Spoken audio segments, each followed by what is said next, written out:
सतलुज जल विद्युत निगम लिमिटेड के 1500 मेगावाट, 412 मेगावाट और 210 मेगावाट हाइड्रो प्रोजेक्ट्स में कार्यरत ठेका मजदूरों की मांगों को लेकर सीटू से संबंधित यूनियनों और एसजेवीएन की हाइड्रो परियोजनाओं में कार्यरत सैकड़ों मजदूरों ने एसजेवीएन मुख्यालय शानन शिमला में प्रदर्शन किया। ये प्रदर्शन ग्रेजुएटी, बीमा व काम के आधार पर पद जैसी मुख्य मांगों को लेकर किया गया।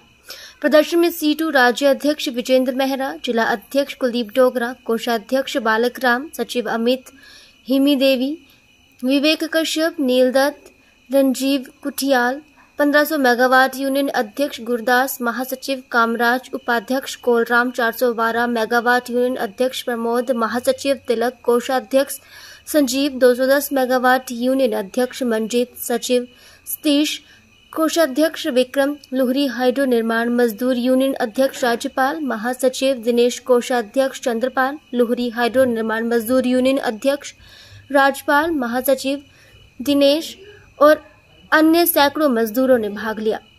प्रदर्शन को संबोधित करते हुए मजदूर नेताओं ने कहा कि एसजेवीएन को भारत सरकार के सार्वजनिक उद्यम विभाग द्वारा प्रतिष्ठित नवरत्न का दर्जा प्रदान किया गया है। इस प्रतिष्ठित उपलब्धि के साथ कंपनी भारत की 25वीं नवरत्न कंपनी बन गई है, जो एसजेवीएन की 1988 में स्थापना के बाद 36 साल की यात्रा में एक महत्वपूर्ण मील का पत्थर है।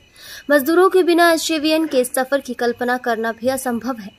कंपनी ने वित्त वर्ष 2023-24 में हाइड्रो, सौर और पवन में 8,499 MU बिजली उत्पादन कर 908.40 करोड़ रुपए का शुद्ध मुनाफा कमाया। इन्हीं हाइड्रो प्रोजेक्ट्स में कार्यरत मजदूरों को न्यूनतम वेतन नहीं दिया जा रहा। न्यूनतम वेतन अधिनियम 1948 के प्रावधानों के कार्य की प्रगति के अनुसार मजदूरों को अलग अलग श्रेणी में रखा जाता है, ताकि उनके श्रेणी के अनुसार निर्धारित न्यूनतम वेतन दिया जाए। इसके अतिरिक्त मजदूरों के लिए बीमा का कोई प्रावधान नहीं है, जबकि एनएचपीसी मजदूरों को बीमा की सुविधा देती है।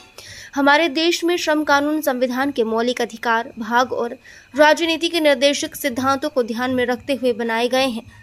ये सारी परिस्थितियां व्यक्ति की आजीविका से जुड़ी हैं। मजदूर नेताओं ने कहा कि यदि आने वाले समय में मजदूरों की मांगों को नहीं माना गया तो मजबूरन अनिश्चितकालीन समय के लिए हाइड्रो परियोजनाओं का काम बंद करना पड़ेगा।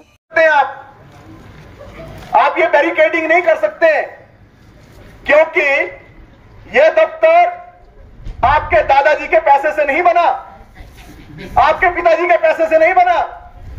ये पुश्तैनी संपत्ति नहीं है आपकी। ये इतने बड़े बड़े जो महल, बिल्डिंगें खड़ी होती हैं, मजदूर के खून पसीने से खड़ी होती है। लौट कर जाओ आज से 30-35 साल पीछे, नाथपा झाकड़ी के आंदोलन को याद करो। जब नाथपा झाकड़ी परियोजना बनी, न जाने कितने ही मजदूरों की जान उस परियोजना को बनाते बनाते गई। सैकड़ों मजदूरों की जान गई थी। तब बना नाथपा झाकड़ी, तब बनती है परियोजनाएं। मजदूर जान देते हैं, काम करते हैं, कड़ी मेहनत करते हैं, और उसके बाद जब परियोजना का निर्माण हो जाता है तो मालिक बन जाते हैं ये अधिकारी, जिनका कोई भूमिका ही नहीं होती है उस परियोजना के निर्माण में। बड़ी विडंबना है ये।